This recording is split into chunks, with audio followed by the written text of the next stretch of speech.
What up, though? Got another reaction video for y'all. This one from Explore With Us. We about to get right into this one because got a couple more videos to do, and let's go. Years in foster care, a 3-year-old boy is reunited with his mother, only to suffer a horrific accident just 3 months later. But the truth is written on his small body, and it paints a far darker picture than anyone has been led to believe. Robert told her to stick to the story or you'll never see it again. Just hold on, Pops. Just hold on, Pops. The following is based on official police records, and most of the footage has never been seen before until now. At 3:20 p.m., June 14, 2023, dispatchers in Cleveland, Ohio receive an urgent call to 911. Cleveland EMS with the address to the emergency. Yes, we need some paramedic here on 79th and Euclid here, and I believe this Borden Square. Is this at the Family Dollar? Stop breathing. I guess he fell at a park, a water park. She's been.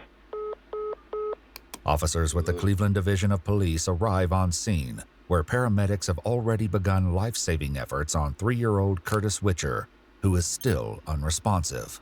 Did you see what happened in there? No, he was not here. She came up and ran in the dollar store and asked all of us for our phones. We all called 911. I was on the ground with I don't mean to call him this, but the Caucasian man. He was giving them air, and I was trying to search for his pulse. He did not have a pulse since he got here. I mean, what happened to the baby, though? We don't know. She said he fell. Yeah, she understands. She had 2 kids with her, a double They said, stroller. are they going to take him to the hospital? Yeah, we're going right now. Okay, but do you know if he has a pulse yet, at least? We want to talk to her. She said in the back she ran. And she's pregnant, too. Yeah. You guys are going to Rainbow Babies? Okay, we'll see you at the hospital. With the mother in distress, the officer instead heads inside to speak with a store employee in the hopes of getting more information. She says she was at a water park somewhere and her baby fell. She came in here and asked me if I would call 911. She said if nobody would call 911 for her. I don't know where it happened, but when she got here, the baby was unconscious. He also learns the mother had a second child with her, and they both arrived in a double stroller. The one that's in the ambulance, the one that's, was perfectly fine was back here. Yeah, okay. So when me and the white guy came outside, he just straight unstrapped him and took him out and laid him on the ground. And gave him CPR. Until you guys got here. He was just limp. Backup arrives and quickly gets caught up to speed. Okay, so mom's right here in this white van. Karan's in the back of there. They've got a 3-year-old. They're working on him. I don't think she's not conscious, not breathing. They're doing CPR right now. I don't think the circumstances? Not the mother's hysterical right now, so I didn't even try to talk to her. She's in the white van in the back. Yeah, she's got another. Make sure we get her information. Yeah, please. The mother is identified as 30-year-old Tamika Eggleton, and she's transported along with both children, 3-year-old Curtis and 1-year-old John, to Rainbow Babies and Children's Hospital. Meanwhile, officers attempt to figure out where Curtis may have suffered the fall, but hit a dead end. She said this happened at a water park. Is there like an outdoor kids That's pool what or I'm something? saying. Not that I know of what kind of sprinkle machine would be over here. I'm sorry. Because if it is, she walked. No. She came in here with the kid already injured. With no Right, water like, parks nearby, I'm about to say that. It don't look like no water parks nearby. I don't see no. Come on. Ain't even know you in the shopping mall. Come on, man. Ain't no water parks around there. officers radio their colleagues at the hospital, hoping they can ask the mom for a specific location. Very hard to get any information from her right now. She's crying. She said the kid fell on his head at the water park. She put him in the stroller just for a little bit so he, calm down and recover. And then moments later, this happened. The little kid was unresponsive. Tragically, just 40 minutes after the initial call to 911, 3-year-old Curtis Witcher was pronounced deceased. His autopsy the next morning would shatter any notion of an accidental death, and following several shocking discoveries, his death was ruled a homicide. Tamika's 1-year-old is removed from her care, and an investigation begins. Detectives soon learned that 3-year-old Curtis had only recently been returned to Tamika's custody in January, after spending most of his life in foster care. Protective supervision ended only 3 months ago. Why was he taken away from you? I was hospitalized with him when I was pregnant for a couple months. I lost my home because I couldn't pay my rent because I was hospitalized for all them months. Basically, I grew up in foster care. I have no support. So they thought I couldn't take care of him because I didn't have support. But this isn't the whole truth, and as the investigators are about to learn, getting any semblance of honesty from Tamika will be easier said than done. Already she's told an egregious lie about where Curtis suffered his injury, one that's easy enough to disprove. While at the hospital, Tamika told an officer the name of the splash park was at the Lonnie Burton Recreation Center, a 2-mile walk from the Family Dollar. Can you hear me, Sergeant? Yes. All right. Did you review the video and download the video from Splash Park and the surrounding project buildings? Yes, I did. Okay, and did I send you a photograph of the female I was looking for? Yes, you did. Okay, did you see that female at any moment at the park on Wednesday the 14th? No, she was never there. Okay, and then you spoke to a worker there? Yeah, we have a resident worker who mans the splash park when it's open, and she never saw that female or those children there either. Okay. All right, thank you so much, Sarge. I just wanted her to hear it. Never even You're welcome. All right. We was at that Never even went to that park. I promise you. But even the paramedics who initially found Curtis in his tragic state noticed something was off with Tamika's story. I guess she But if pushed, he she fell pushed in the him there in water the park, stroller. how did he end up at Dollar General? And Doesn't make any sense. he didn't appear to be, but he was wearing a bathing suit. Aside from Curtis being completely dry, paramedics documented something else that was even more alarming. The report EMS is stating that Curtis was cold and clammy to the touch. He's been dead for some days. When EMS arrived on scene. As the detective steps out to take a phone call, his colleague gently presses Tamika to start telling the truth. He had been deceased for some time. Right. Enough for his body temperature to give them that feeling of being cold and clammy. Does that make sense? No, ma'am. If he was unresponsive earlier than you thought, and you just don't want to say. I don't know. That's what I'm trying to tell you. I don't know. I wouldn't know. I didn't know. He's with you, so. Yes, when he was in the stroller, thought he was asleep. Both of my kids were asleep. They do this every time I put them in the stroller and we take a long walk. They will fall asleep. I'm thinking my baby is asleep. I'm not thinking There go another lie. Fell and hit his head. He knocked himself out. Now we all walk 2 miles all the way to the... what am I saying? You weren't even that splash park. And all of a sudden, you talking about... You thinking he was asleep. Man, come on. my baby's dead. My baby is asleep. I'm not thinking my baby's dead or none of that. I'm not thinking like that. When he returns, the detective shares a disturbing detail from Curtis's autopsy, one that sets Tamika on a defensive path. He actually had marks across here, and they were like almost like whip marks, okay? And they call pattern, so it was consistent all through his midsection. Okay, bad enough where even the tip of his penis is damaged. What? Unsettling as it is, the worst details are... Oh my God. What's wrong with this? First is... Then we just do a video about the daddy, the white man. Now we got a black mama. Don't tell me she on some weirdo. Still to come. I don't whoop, sir. Right-handed. I don't whoop my kids. Then who does? Robert chastised them. Well, not them, but Robert chastised them. I don't whoop my kids. Robert is the father of 3-year-old Curtis, as well as the 1-year-old and Tamika's unborn child. Describe that then. What's he do? Like he'll pop them, like he'll punch them, or not like. No, not like with a lot of force, where he'll hit him in his thighs, if he pee on himself, he'll chastise. Investigators later sat down with Robert in an effort to confirm her claims, but by his account, Tamika is solely responsible for discipline, as he doesn't live with her and is rarely around the children. So you don't know what her form of discipline is? In my eyes, put him in the corner, don't give him no snacks. That's what she presents to me. I don't whoop my kids. I do. You stand in the corner. That is my punishments, because I know how it feels to get beat. Punishments is standing in the corner. I've never whooped my kids. I don't pop my kids. I don't whoop my kids. I don't do none of that.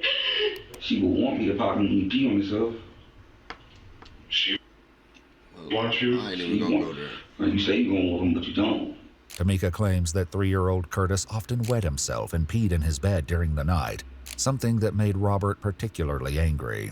Did Robert put his hands on you? Yes. How physical does that get? Bad. One time, he gave me a black eye. I had to cover it up because I didn't want them to take John John. I was stupid and I stayed, but he's all I had. During one supervised visit in February, just 4 months earlier, Tamika reported to a caseworker that Robert had been abusing her for months and struck Curtis after he urinated on himself. Robert, however, denied any abuse at the time and said that he would stay away from Tamika. He's all I have. He's all I have, and if I get him in trouble, I have nothing. I have no support. I have nobody. Literally, I have nobody. What are you protecting? What happened? Are you willing to go to prison for the rest of your life for Robert? No. There's no protecting anyone at this point. We need to know. That's what I'm telling you. I'm telling you what I know. The more you continue down this path of trying to cover something, you're going to separate yourself from the child that you have now, and you're going to separate yourself from the child that you're carrying. Finally, Tamika begins to open up to the detectives, sharing what happened on the morning of Curtis's death. Robert gets up before me. That's when I had woke up, and I'm like, it's still dark outside. Like, what is he crying for?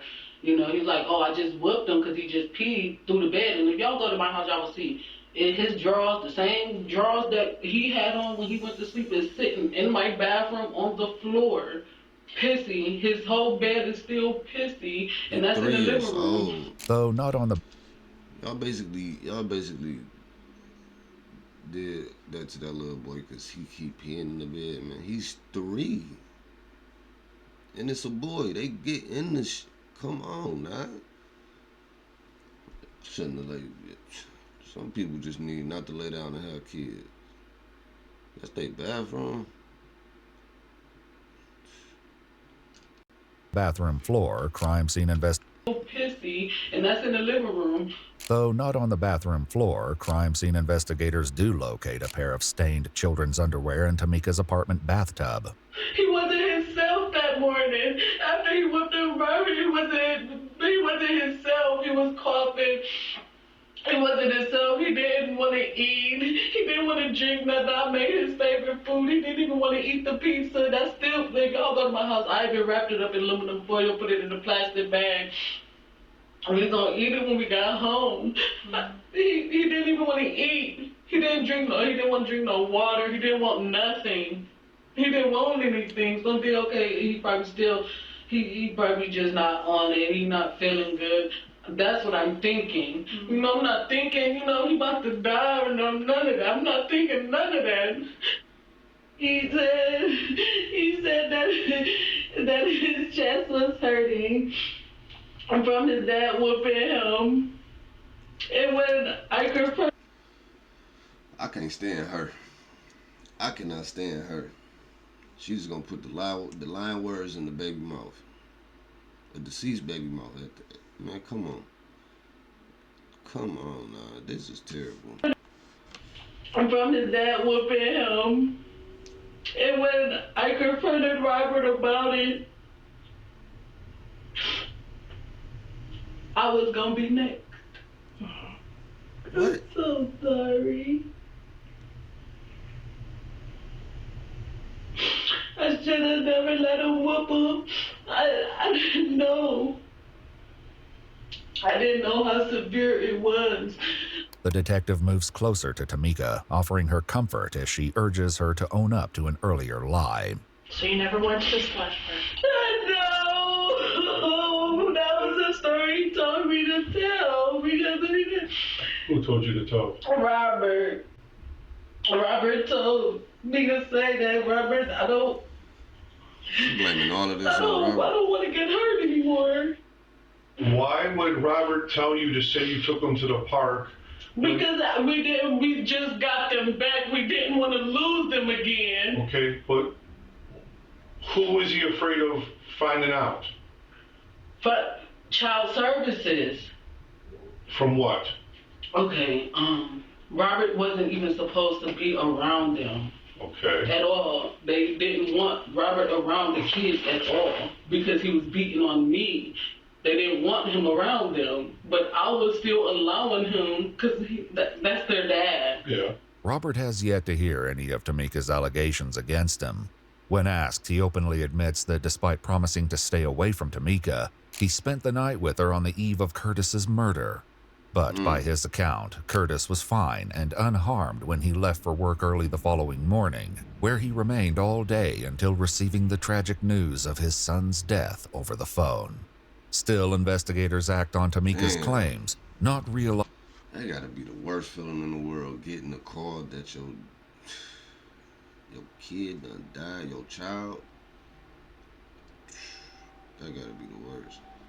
Realizing the story they've been told is about to take a much darker turn. That gotta be the worst. You're gonna be under arrest right now. What? I love my son. I understand. I done nothing. This is nothing personal, but because it's a I love my 3-year-old, man. That was my little man. I love my man. you're gonna be held overnight. We gotta verify your story because she made That was my little man. a whole bunch of allegations. That was my little man. Okay. He should have stayed in foster care if he was gonna be like this. I would have left him there. He would have been better off there with them. Robert's sister, who has been suspicious of Tamika's story from the start, enters the room to comfort her brother, and the detectives explain why he's been placed in handcuffs. She finally admitted that she's not going to the splash park. Okay. But she's saying that she had to say that because Robert told her to stick to the story or you'll never see it again. Just hold on, Pop. Just hold on, Pop. Robert about to have a heart attack in there. That's why you have your job. That's why you have your job to back you up. And Yeah, so that's what we have to look into. And this is the key point. Okay, Curtis was heavily abused. He had bruises from head to toe. Damn. The signs or what may have you, like, we had our suspicions. So she trying to tell me something. Yeah, him, not being able to use the bathroom, potty train correctly. Always cry when I leave. So it's like, we kind of figured, but we didn't know. Robert didn't mention. I told y'all. They even said it. Because he ain't potty trained yet, he always peeing in the bed. So she be beating it. Man, beating. That's crazy work. Tell me something. Yeah, him, not being able to use the bathroom, potty train correctly. Always cry when I leave. So it's like, we kind of figured, but we didn't know. Robert did mention that she wanted him to discipline, but he said he didn't. He would. And he never. We never believe. We believe in disciplining our children, but not to that magnitude. He always wanted to be. Say with my daughter, she'll tell you how much she loves me and how much I love her. And my children, he helped me raise my two children. With him, how much I love him when he with me. Robert claims that he wasn't even told why his son was placed in foster care in the first place. But according to police records, Curtis was removed from their care as an infant due to neither parent being able to provide stable housing, as well as Tamika's ongoing mental health issues, which, quote, interfere with her ability to provide adequate care for the children. Further records reveal that Tamika has lost custody of all of her children except 1-year-old John. Then she mentioned about she had another baby that She passed got more away. kids. She got more kids. Who keep knocking her up? Cause she don't look. 1 year What old. is this? Further records reveal that Tamika has lost custody of all of her children except 1 year old John. Then she mentioned about she had another baby that passed away, but he was buried in Georgia. She never mentioned the baby's name or anything like that. And all she said was, you know, I got a child here and a child in Georgia that's already buried, and I don't know if I want to bury my child or cremate. We never even knew about the other. 2 girls and another boy. Curtis's foster mother, Michelle, raised and took care of him since he was just 1 week old. She got what, 4 According to kids? court documents, Tamika attended weekly visits, bonded with the baby, and even fed and changed him. However, as time progressed, she began threatening and cursing at caseworkers, refusing to take her medications, failing drug screens, and visiting less often. But according to Tamika, she had serious concerns about their level of care. I had an issue with the foster people whooping him. I have paperwork where I used to complain when my son used to come visit us with black eyes, bleeding in his ears. He had wets. He had scratch marks. He had all around his neck. He had scratch marks all around his neck. He had scratch marks. I used to complain about that, and they said there was nothing that I could do because he was not in my care. This is far from the truth. While concerns were raised about Curtis's safety and well-being, those complaints came from his foster family. One report, for example, said Tamika was allowed overnight visits, but Curtis would return wearing the same clothes, which were soaked in urine. No complaints were made about the foster family regarding scratches, black eyes, welts, or bleeding while Curtis was in their care.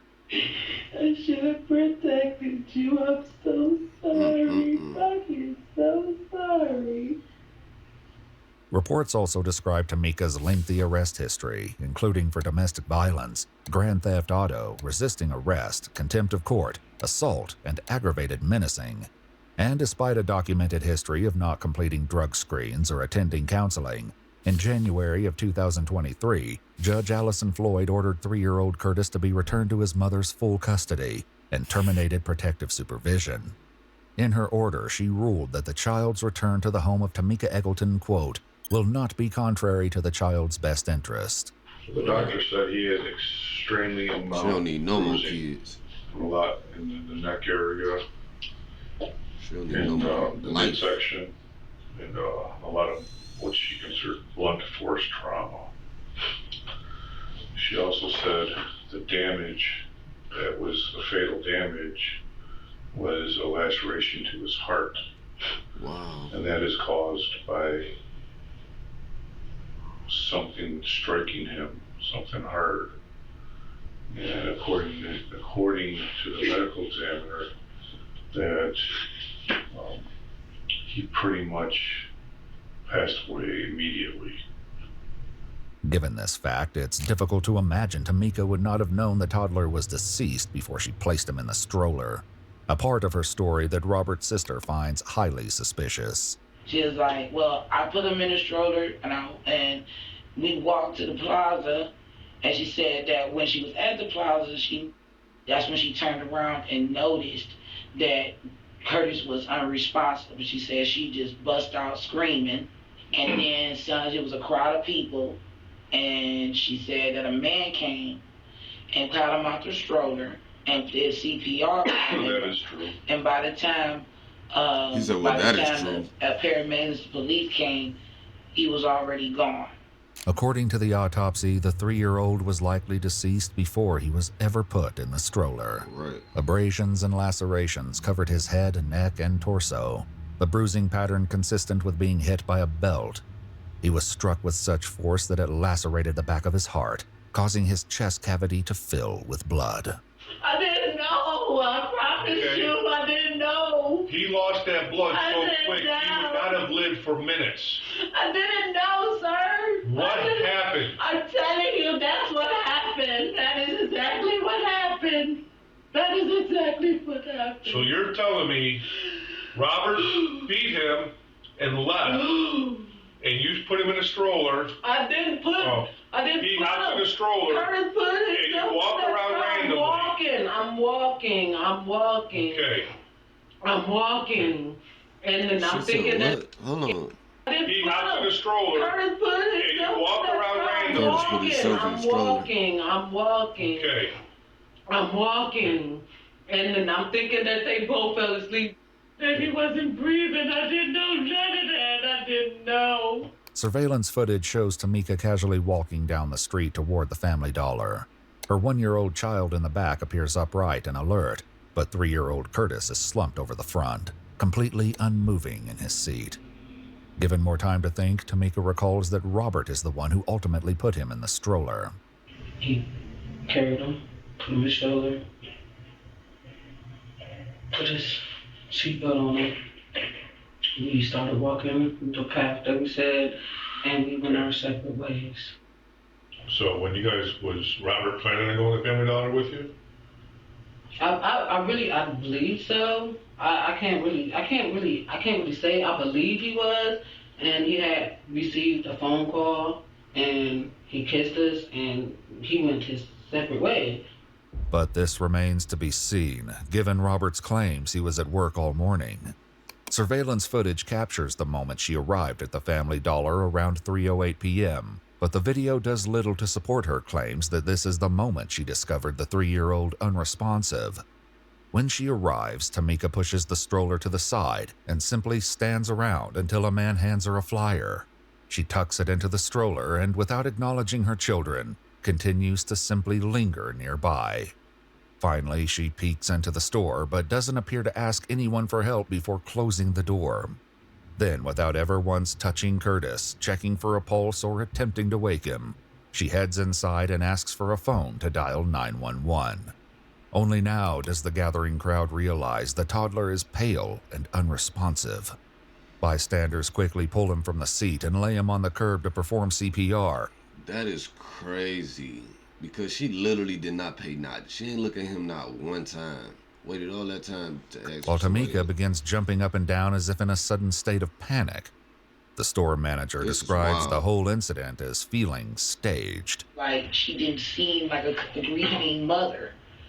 You know, she didn't, we had asked her, like, so what do you want to do as an idea as far as services, stuff like that. She was walking around normally. Like nothing really happened. Regardless, given Tamika's damning allegations against Robert, the detective says his hands are tied and he has no choice but to hold him in jail overnight while they investigate. Given a moment alone, Robert calls his daughter to explain that he won't be able to pick her up tonight.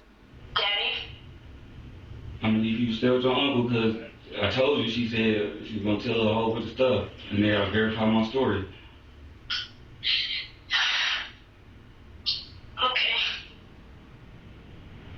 Hopefully I'll be out by tomorrow, okay? I know I'm gonna be out by tomorrow, but I love you. I'll love you more. No, I'll love you more. I'll see you tomorrow, okay? Okay. He then talks to his daughter's mother, who speaks out in protest once she learns that Robert will be going to jail. You can't put somebody in jail without they can't do that. Like, sister right here. Downtown Justice Center. Oh my God, because I'm trying to get work, and at this point, I'm ready to come up there because that doesn't sound like something that should be happening, Bobby. And you trying to grieve your son, and they trying to put you in a jail cell to collaborate this, to collaborate that. And I understand, but it just don't seem like proper protocol when you got somebody to say that I was at this place at that time. That's your story. You been with saying for the baby, ain't nothing ever happened to my child. Still, they're told there's nothing anyone can do but wait for the evidence to come to light. No, I love you, Bobby. I love you. You're gonna take care of this. We're gonna get through this. I'll see you tomorrow, okay? Okay. Investigators would later confirm that Robert got on a bus to work as early as 8:19 a.m., nearly 7 hours before Tamika would begin her walk to Family Dollar. Time cards and surveillance would prove he remained at work until he received the call about his son. Additionally, after speaking with a neighbor, investigators learned that Tamika would often talk about Robert, complaining that he would not discipline the children or so much as raise his voice. Tamika's own foster mother would go on to describe her as someone who could lie very convincingly, but the evidence speaks volumes. Robert was released after spending one night in jail with no formal charges against him. In a devastating discovery, Curtis's autopsy revealed evidence that he had been beaten repeatedly in the months leading up to his death, a reality that cut deepest for his foster mother, Michelle. After he was returned to Tamika, Michelle still tried to visit and look after him, refusing to stop caring for the child she loved and had planned to adopt. 5 days following the murder of 3-year-old Curtis Witcher, 30-year-old Tamika Eggleton was arrested and later indicted on 1 count of aggravated murder, 2 counts of murder, 1 count of felonious assault, and 1 count of endangering children. In September of 2023, Tamika gave birth to her new baby. According to court documents, the infant and her 1-year-old son had been placed in a foster care home together. Damn. On June 11, 2024, Tamika pleaded guilty as part of a plea deal. I'm saying damn for the kids, but she ain't need none anyway. That's crazy. Them kids don't even ask to be in this world, and you gonna do some crazy shit. According to court documents, the infant and her 1-year-old son had been placed in a foster care home together. On June 11, 2024, Tamika pleaded guilty as part of a plea deal, and 2 of the 5 counts were dropped. During sentencing, Tamika told the judge, "I should have never gotten him back. I wasn't fit to be a mother." Curtis's foster mother, Michelle, also delivered a statement. She faced Tamika directly and told her, "You are no mother. You're a monster." The judge sentenced Tamika Eggleton to a total of 31 to 35 years to life in prison, with 409 days credited for time served. If you'd like to see select new videos early and help... Y'all better be careful who y'all wanna lay down with. I'm telling you, there's some crazy people out here. Can't just be out here having kids by anybody. Can't even be out here with anybody, you feel me? So, y'all better watch what y'all doing. Y'all be safe. I'll see y'all in a minute.